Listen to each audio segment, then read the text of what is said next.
Places That Count, Chapter 5 by Thomas F. King. TCPs in broader perspective, theoretical and synthesizing perspective. When places are actively sensed, the physical landscape becomes wedded to the landscape of the mind, to the roving imagination, and where the latter can lead is anybody's guess. Keith Basso, 1996 or 97. Why is a TCP? What is truly thought-provoking? Eugene Anderson writes, noting that feng shui experts, landscape painters, and tourists all gravitate to the same places, is why such places capture our imagination. Anderson says that no one has even begun to explain this phenomenon, and that's probably true, but several writers have recently tried. Many of the sources cited in the last two chapters attempted to account for the place attachment in particular cultural and geographic context. But what I propose to dip in this chapter is some of the explicitly theoretical sense of place. Literature and the burgeoning body of relevant synthetic work only a shallow dip. A deep dive would take us into some strange places where it would be easy to get lost. While much of the literature summarized in chapters 3 and 4 is about indigenous cultural places, most of the theoretical and synthetic literature is not or deals with such places only as parts of a bigger universe. This is good for the purposes of this book. It's easy in the United States to fall into thinking of TCPs only in terms of Indian sacred sites. Charismatic as such places are, the theorists and synthesizers remind us that we all have and treasure special places, and that we have shared reasons for doing so. Yifu Tuan, one of the best-known place theoreticians, is the geographer Yifu Tuan, whose space and place, the perspective of experience, is a classic.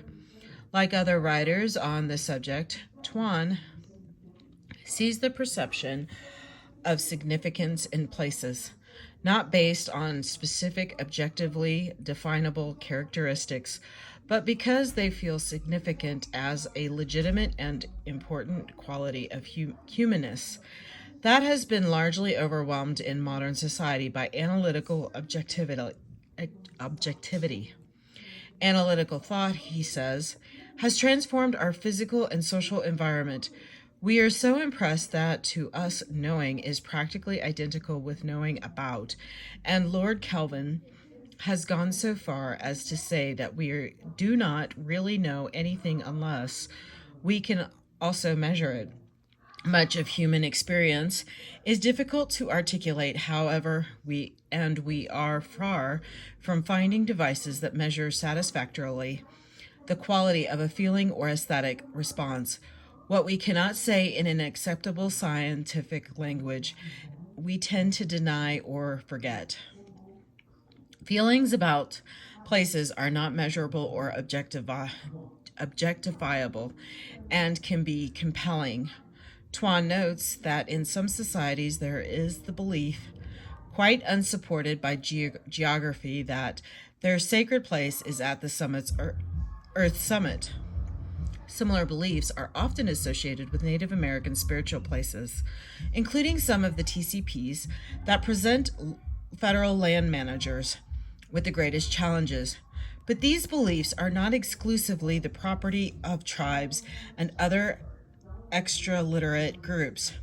Tuan provides examples from China and Mongolia, and then notes that a common belief in rabbinical literature is that the land of Israel stands high above sea level than any other land, and that the Temple Hill is the highest point in Israel.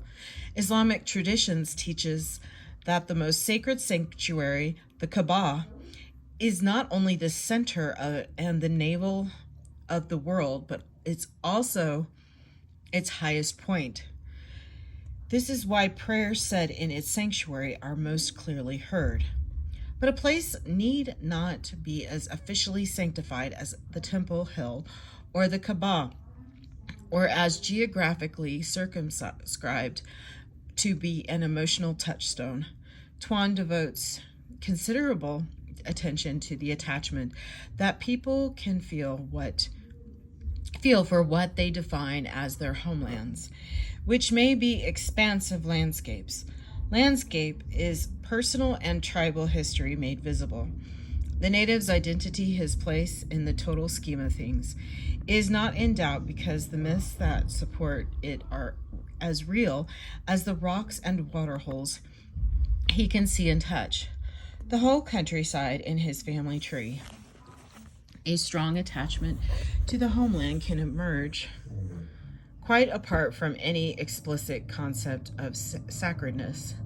It can form without memory of heroic battles won and lost, and without the bond of fear or of superiority vis-a-vis other people. Attachment of a deep thought, though subconscious sort, may come simply with familiarity and ease, with the assurance of nature and security, with the memory of sounds and smells, of communal activities and homely pleasures accumulated over time.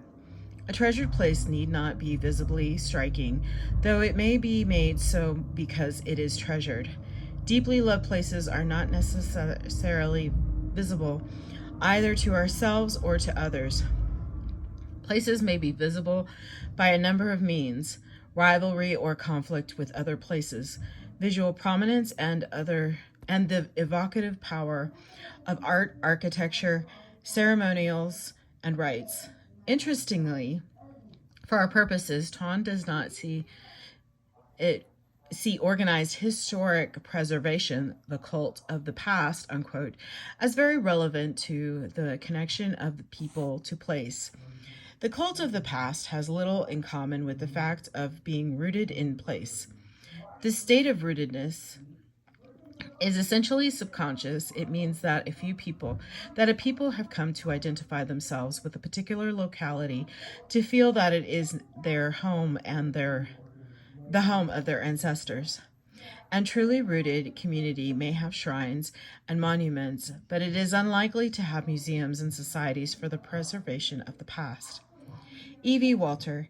In Placeways, E.V. Walter coins the word topistic for the study of placeways, that is, the ways in which people connect with valued places.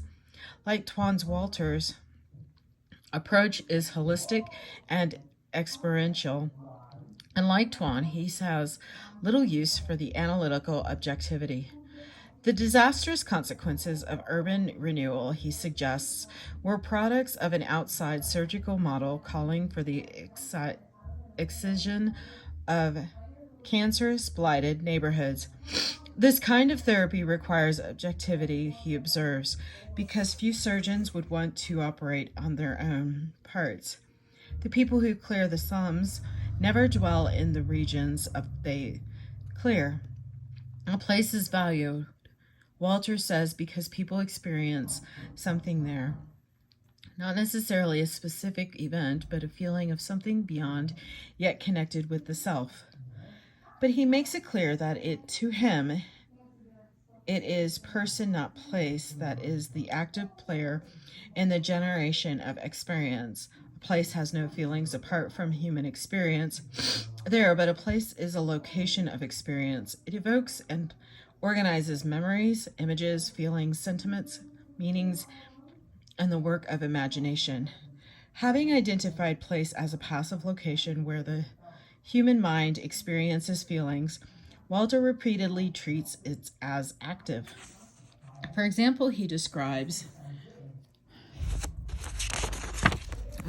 a place as a matrix of energies generating representations and causing changes in awareness. It is not clear to me, at least, whether he thinks these energies exist outside the human mind, within it, or in some kind of mind-place interaction. Wherever it operates, the experience of places is not necessarily or primarily visual. It is a much more holistic kind of thing. Borrowing from Kent Bloomer and Charles Moore, Walter refers to the way we experience meaningful places as haptic.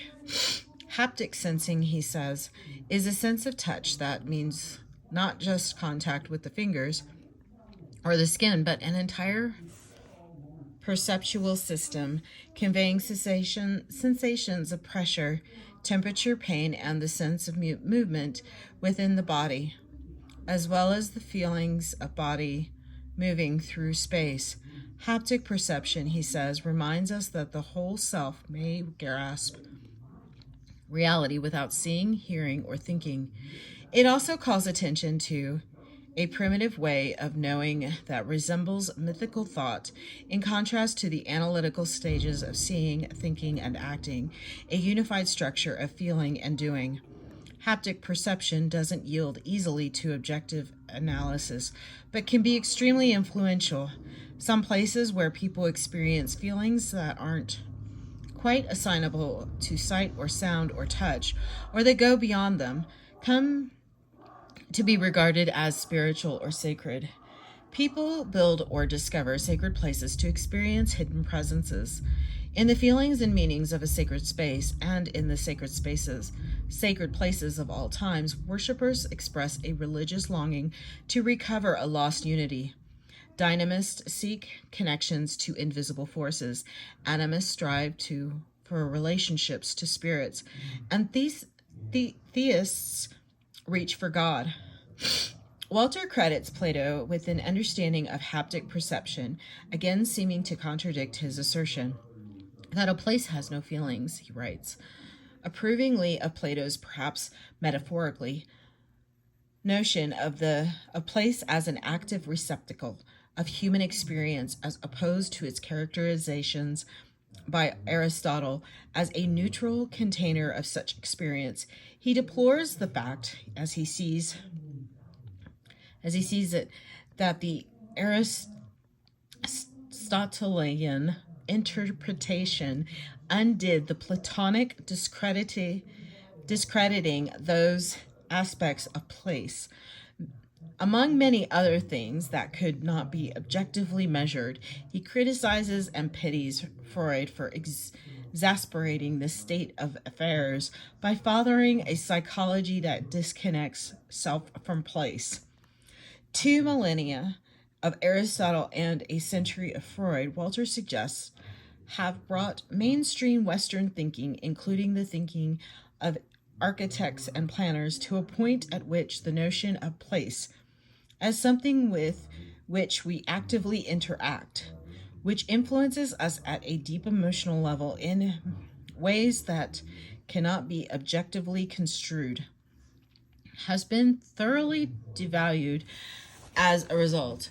Coming back to the failed logic of urban renewal, we came to identify slums and suburbs as respectively bad and good.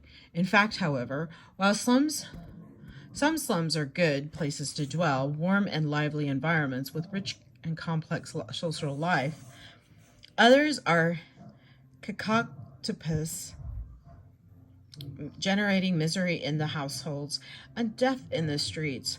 And while some suburbs remain interesting, nourishing communities, others are dead places where nothing moves but station wagons and lawn sprinklers.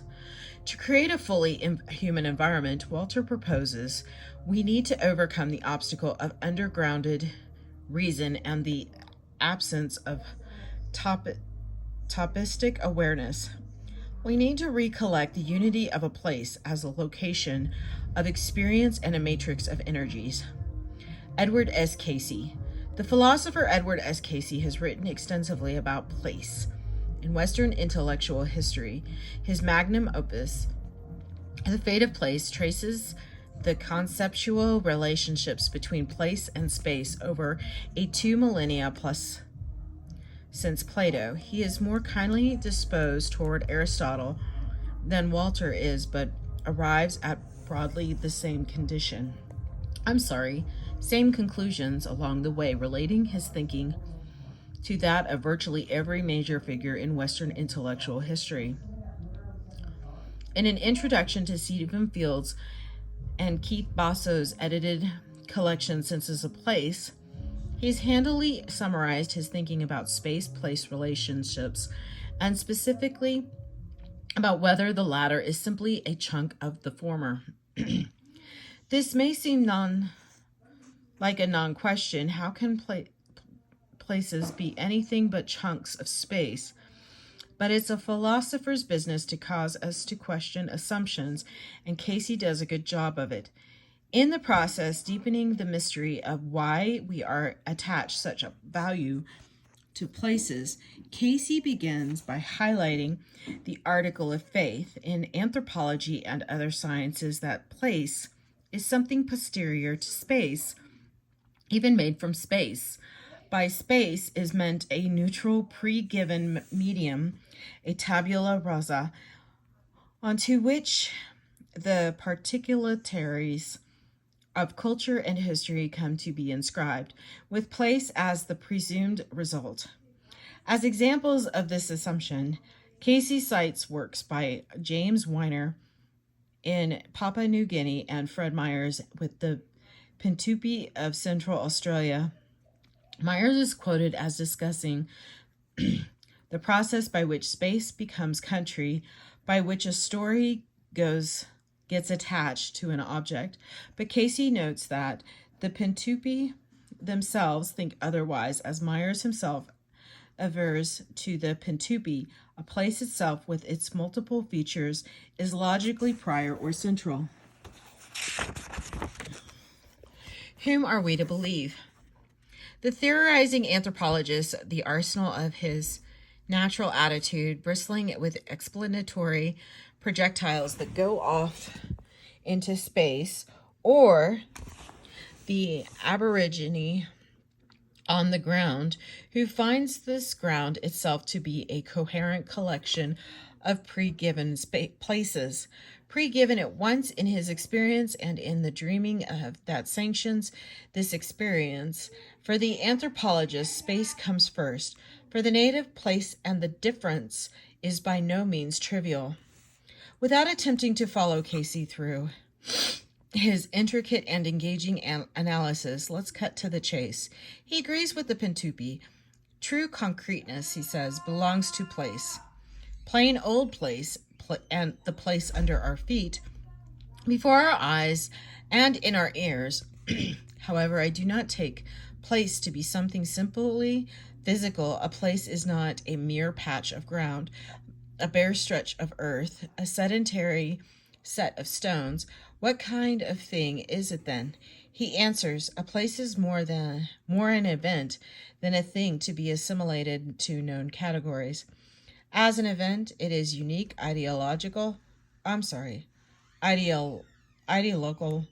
Its peculiarity calls not for assumption into the already known, that way lies sight, which lends itself to predefined predictions, uses, and interpretations. But for the imaginative constitution of terms respecting locality, these range from place names to whole discourses.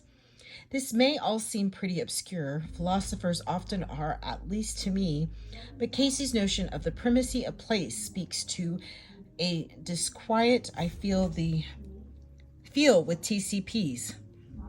Assumptions onto an impersonal spacescape, indigenous spiritual places at least, although I've described them as things whose significance lies in people's heads, i.e. is attributed, not intrinsic.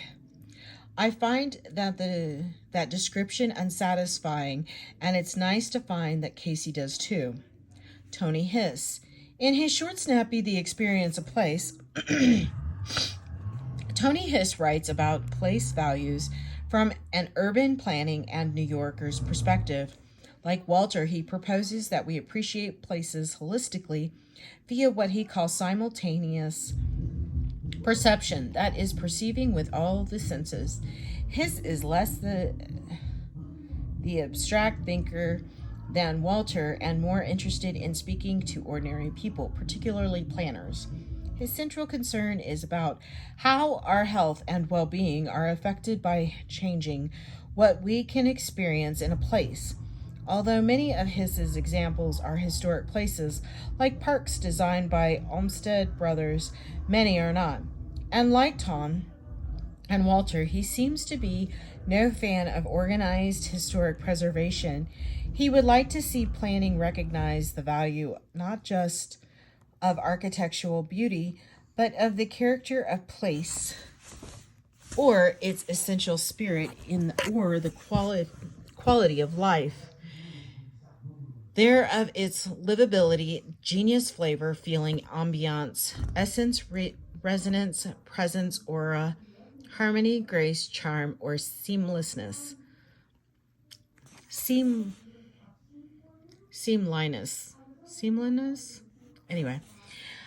Amos Rappaport. Amos Rappaport is primarily concerned about designing space in ways that relate meaningfully to users, but many of his observations are relevant to why a quite ordinary seeming place can be meaningful to those who know it. People, he says, rather self-evidently, react to environments in terms of meanings the environments have for them. Unfortunately, he adds, too much design reflects meaning ascribed by designers rather than by the space's users. Rappaport sees perceptions of meaning in the environment as culturally patterned and acquired through enculturation. As a result, the environment can be seen as a teaching medium. Once learned, it becomes a mnemonic device reminding one of the appropriate behavior. Hence, place attachment is a way in which people can come to understand and adhere to socially appropriate ways of living and find comfort and fulfillment in doing so. This mnemonic function of the environment is equivalent to group memory and consensus. In effect, the setting freezes categories and domains or cultural conventions. How well this process of encoding and decoding information in the environment works can be very important indeed. It has been argued that anxiety, the disease of our age, is generated in an individual when he or she has to choose a course of action without having sufficient information on the basis of which to make up his or her mind. Altman, Lowe, and their colleagues. Irving Altman and Cephas Lowe's 1992 edited book Place Attachment brought together practitioners in several disciplines to discuss how and why people are attached to places. The contributors viewed their work as being very much in progress. Each chapter includes recommendations for further research. All focus on the interface between culture and individual psychology. Two of the most explicitly theoretical, or at least generalizing, contributions have to do with the formation of place attachment in childhood. Claire Cooper Marcus, a landscape architect, writes of having her students do environmental autobiographies based on their recollections of significant places in their lives, a large-scale version of the kind of exercise we went through in Chapter 1. Not surprisingly, she finds that earliest childhood places are powerful images, resonating into adult via memories, dreams, even the creative work of some adult designers. Louise Chawla writes that people experience 4 forms of attachment to childhood places. One such form is affection, feelings of fondness, warmth, association of the place with one's roots. Another, perhaps contrasting attachment is what Chawla calls transcendence. The feeling through place of a dynamic relationship with the outside world. Identification with a place of origin may be complicated by the tension that it embodies family weakness or social injustice and stigma. Creating ambivalence, finally, Chalice says in adolescence, many people experience an idolized attachment to an abstract environment, an example of such attachment to being patriotism. Winifred Gallagher.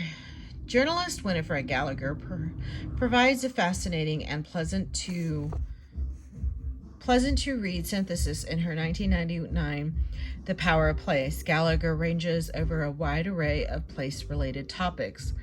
Climatic influences on behavior, city versus country, the womb as a place. Two of her chapters are particularly relevant to TCPs, particularly as usual to that moment charismatic of TCPs, the spiritual place. Chapter 5, Subtle Geophysical Energies, summarizes the work of geophysicists and others interested in how the human mind and body interact with the Earth, electromagnetism, and similar forces. The surfaces of cells are waving forests of electrochemical receptors.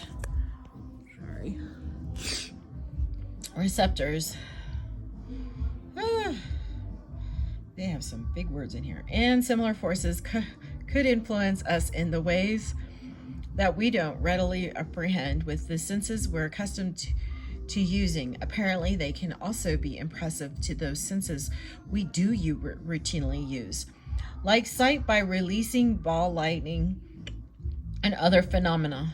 Chapter 6, Sacred Places, is built largely around the work of psychologist trait and in particular locations and cause reactions in the human body. Parsinger's research suggests that such forces, often tectonically induced, may act directly on the human limbic system. People exposed to such forces might think they're getting ideas from outside their minds, experience odd tastes, entertain thoughts from childhood, or have the sensation of being detached from the body. Since tectonic forces concentrate stress in particular locations, such as locations may come to be seen as spiritually energetic. The Ordinary Landscape Movement. In 1951, John Brinkerhoff Jackson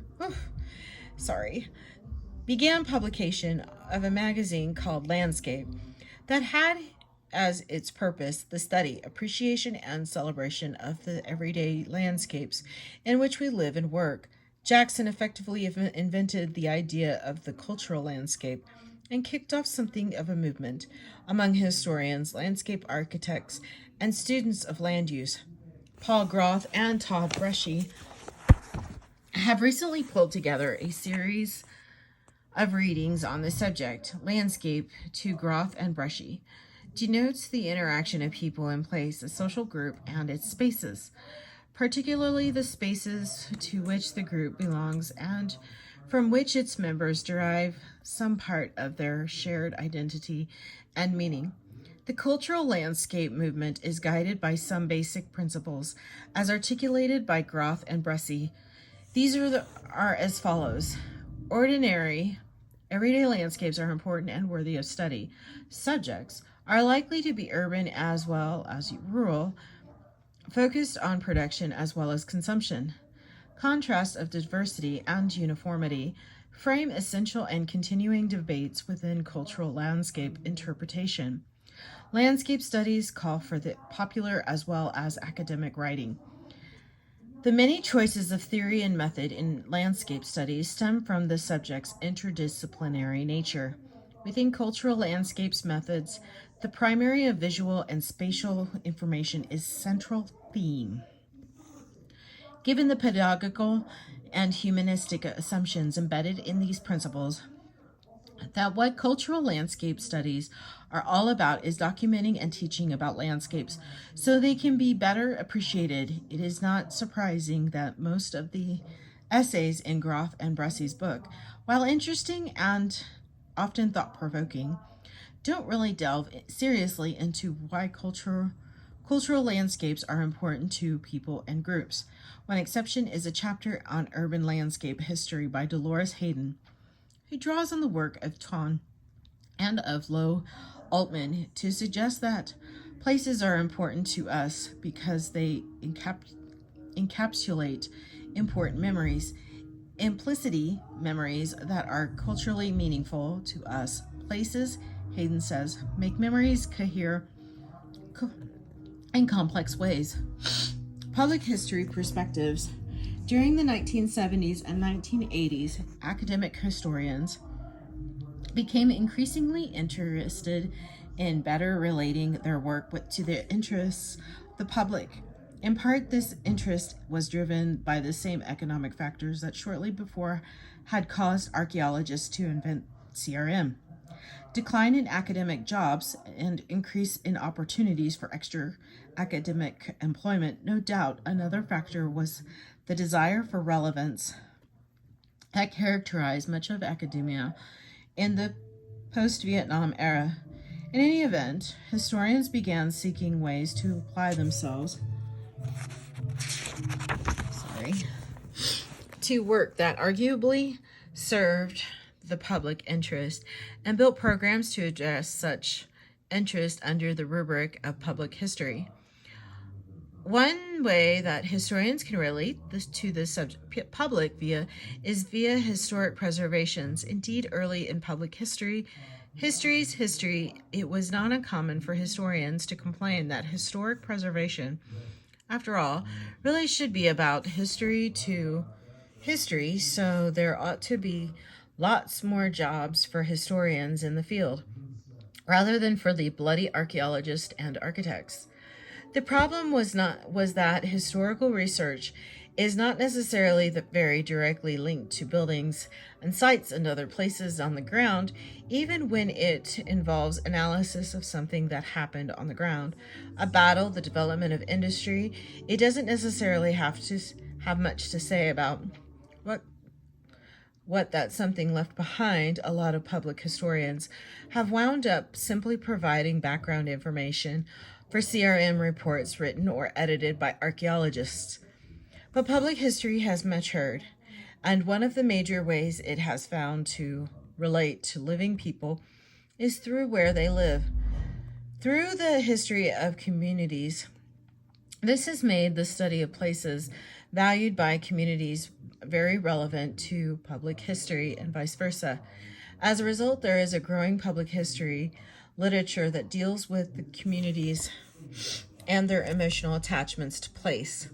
Some public history works seem to be mostly concerned with justifying public history to communities on the one hand and to the historical establishment on the other hand.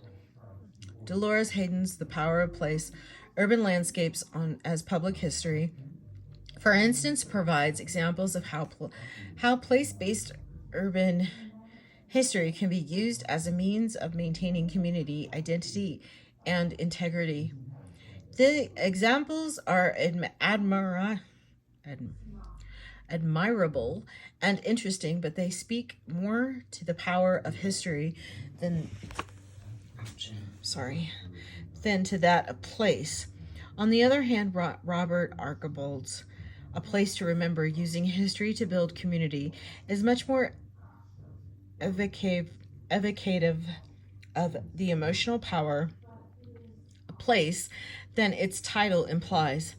Archibald writes eloquently of the power of places, often quite ordinary sorts of places, to connect people and communities to their roots. Places enable us to remember stories about who we are, where we come from, and what our values are. We know that objects, whether built environments or small personal effects, are symbolic memory devices. That is, they facilitate remembering. As public historians, we understand that memory is an ongoing process through which we create usable narratives that explain the world in which we live, stories that inevitably connect us to each other. History that builds community, places, memories, and stories are inextricably connected, and we cannot create a real community without these elements. As a one-time shippo and a continuing active participant in urban planning, Archibald is refreshing in his efforts to relate his thinking about place to the works of government. He insists on a relativistic approach to the significance of places. Places are important to people individually and in communities. So, broad consultation among multiple groups is necessary to achieve a common story as the basis for public policy. Nobody's story is necessarily more important than anybody else's, and everybody's treasured places deserve respect. Such respect is vital because places help give people and groups stability as the world, and they necessarily change.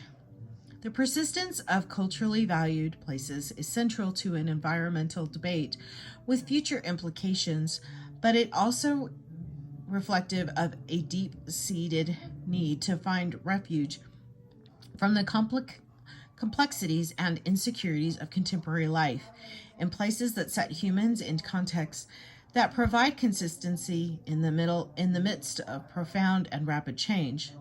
Much of Archibald's writing about place is highly personal, relating to places that are connected with his own history that evoke emotional responses in him. He never directly grapples with the practical problem of our obvious inability to preserve everybody's treasured places, but his strong implication is that change, including loss of treasured places, can be more palatable if perceptions of significance and feelings of loss are not ignored, but rather are respected and confronted through consultative planning. New Age beliefs.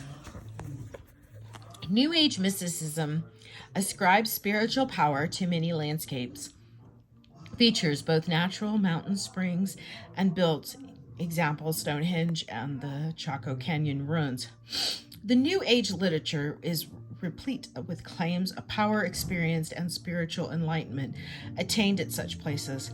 However extravagant and unlikely many of these claims may be, they reflect a widespread perception of places as energetic, as active receptacles of experience, though both Walter and Plato might be less than comfortable with New Age mystics as advocates for their way of thinking. I have delved into New Age writings only deeply enough to be frustrated by them.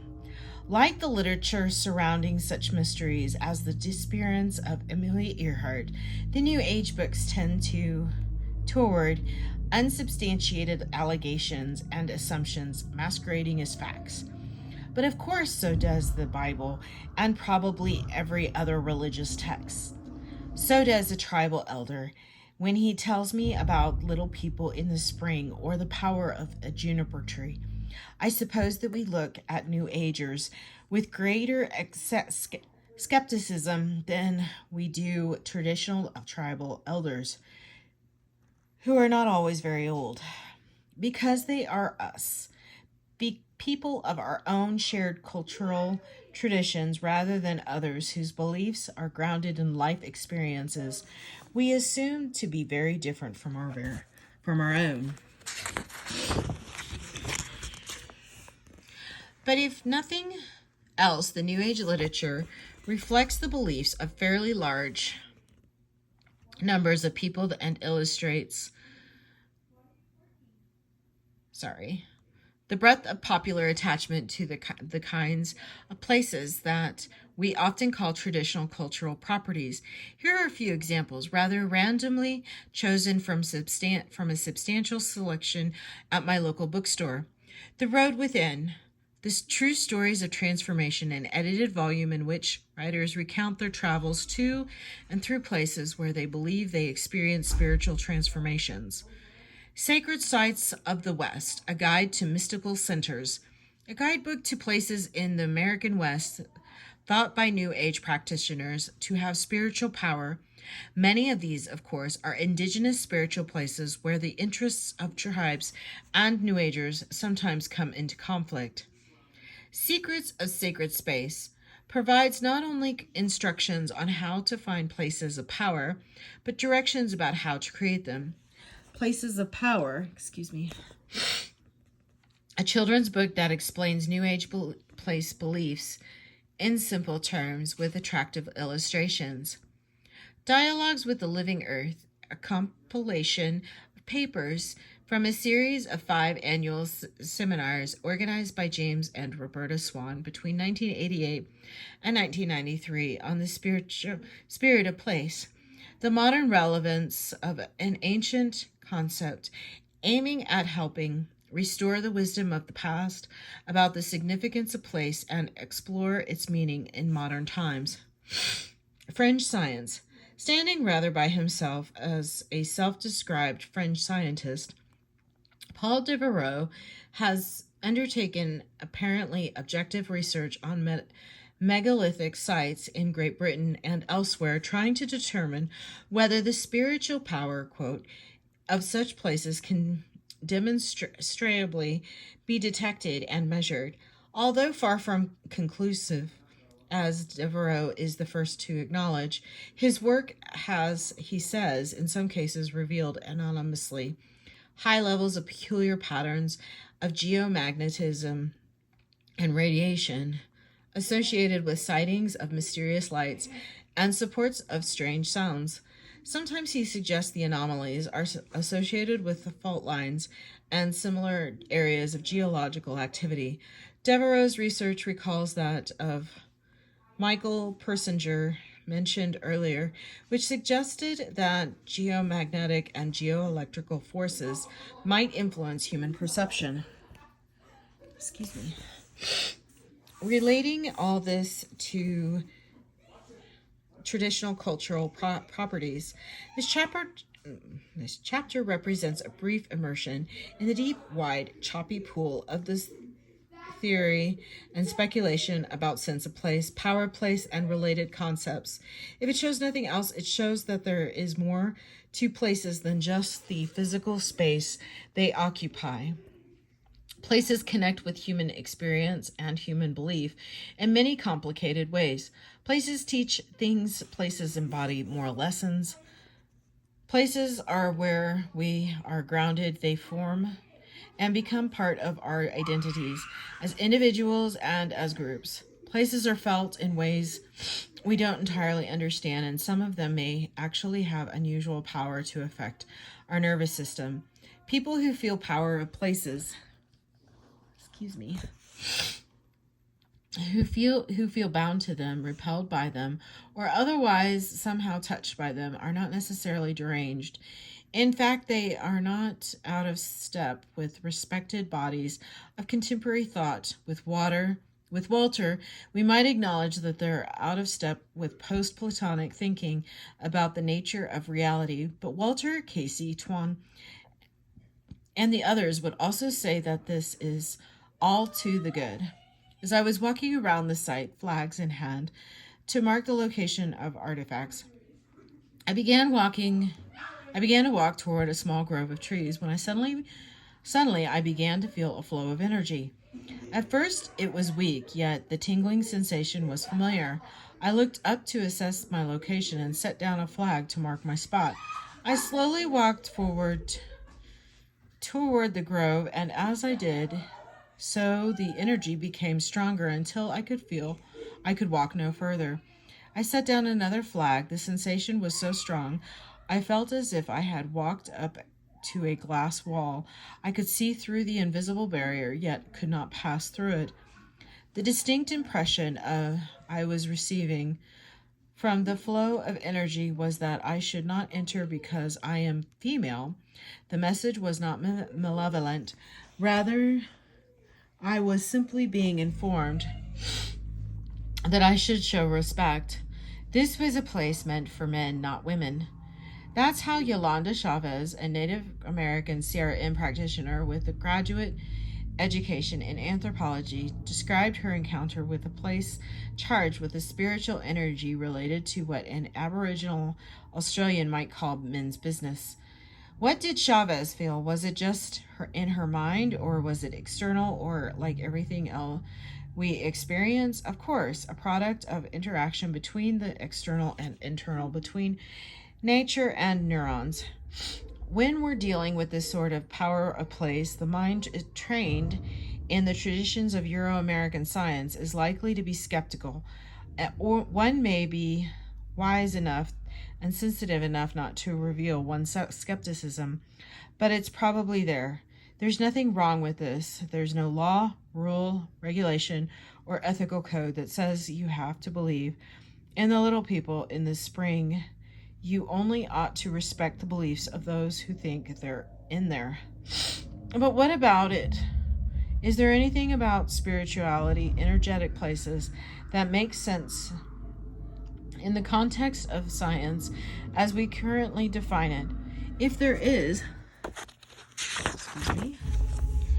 then maybe managers would feel more comfortable about paying attention to such places, and maybe we could find better ways than we now have of managing impacts on them, or maybe not. But the question tends to trouble in the mind whether its answer has any practical consequences or not. Whatever it was that Chavez encountered was not entirely unexpected. She was engaged in a survey with an archaeologist and other tribal experts to identify culturally important sites in advance of a construction project. She had some reason to suspect that such a place might exist in the area. Excuse me. Oh, sorry about that. Well, exist in the area. Well, a skeptic may scoff, so she just made it up or was influenced to sense it because she expected to. Maybe. But one could say the same thing of an archaeologist who, having predicted that an ancient village site will be found on this or that ridge, goes out and finds it. Of course, the archaeologist can demonstrate the validity of her discovery by producing physical evidence, but often this evidence is something that only another archaeologist can appreciate. And archaeologists have on occasion been known to disagree about how to interpret an observation or artifact. Similarly, the power of a place experienced by one spiritual practitioner may or may not be experienced by another. If one cares to do so, one can set up ways of achieving intersubjective verification and diversification. I hasten to add that I don't recommend this, though it may be necessary in some extraordinary cases. It is easy for someone whose education is grounded in Western empiricism and whose personality tends toward cynicism, like me, for instance, and like many colleagues in archaeology, historic preservation, and public service, to question giving credence to claims about spiritual energy and the places it energizes, often, as Dorothy Parker said in a quite different context about Oakland, California. There is no there. The place is just a rock, a grove of trees, a spring, an island, a stretch of river. We can't see anything that expresses the power that we're told the place has. Or if there is something there, a burial site, a monument, we may view it as something interesting for purposes of archaeology or history, architecture, engineering, but its special power eludes us. We don't feel it, but quite a lot of people seem to, and the belief that such places have power is by no means limited to non-industrial, non-Western cultures. If it were, it would hardly make it illegitimate, but who better to appreciate the special powers of nature than those who live in it. But there are plenty of non-indigenous, I misspelled that, who believe in such a power, who, in some cases, have developed bodies of theory to account for them. There's Michael Persinger, for example, with his experimental data indicating that low-level magnetic forces can influence human perception. Very closely related to Persinger's work are Paul Devereaux's claims to have documented unusual radioactivity and magnetic anomalies at reputedly sacred sites in Great Britain. Farther yet removed from the mainstream, the scientific pale, are people like Frank Joseph and the O'Reillys who accept and pass on all kinds of evocative, if anecdotal accounts of power experienced at sacred sites, unquote. Sure, New Age nutcases. The skeptics scoffs, maybe so, and maybe all those Native Americans, Africans, Chinese, Mongolians, and Australians are more or less nutcases too. Centuries out of the sync with the Enlightenment, or maybe not. Maybe as E.V. Walter might, even if he didn't buy the idea of a place as energetic in itself. It's we products of the Enlightenment who are out of sync, led down the garden path of dogmatic objectivity by Aristotle and Freud. My own opinion, for what it's worth, is that the only thing we can be sure of about reality is that we don't understand it very well. When scientists tell us with straight faces that we live in a relativistic universe of warped space-time, perhaps only one of an infinite number of universe that may bud off into one another and interact in strange ways, perhaps made up of minute strings of something or other, vibrating in all kinds of dimensions. It strikes me as the height of folly to suppose that anything is impossible. Skepticism is a fine thing till it becomes unskeptical of its own canons. I suggest keeping an open mind, neither accepting nor dismissing anything uncritically, but whether you accept them or not, it's of fundamental importance to respect the beliefs of those who think that the spiritual power of places is real. In the spirit of such respect, I realize that to some who believe in place power as a matter of faith, and I received or perceived truth, even to speculate about how such power might work in the real world, may seem disrespectful. I mean no disrespect by bringing the matter up again strictly as my opinion. It seems to me that thinking of human beings as a package of electrical energy, organizing and mobilizing the matter we call our bodies and interacting with larger patterns of energy and the environment's special places isn't much different from thinking of souls interacting in such places with worlds of spirit. Whether the power of place is actually in places in our brains and nervous systems or in interaction between the two, it exists somehow, it's influential, it's important to individuals and cultures, and it ought to not to be ignored, but simply because an archaeologist or other professional can't fit it into a category that he or she understands. Chavez, in reflecting on her experience with the Grove, comments the spectacle that was presented that day was the archaeologists were looking for physical evidence of human activity while we were looking for spiritual evidence.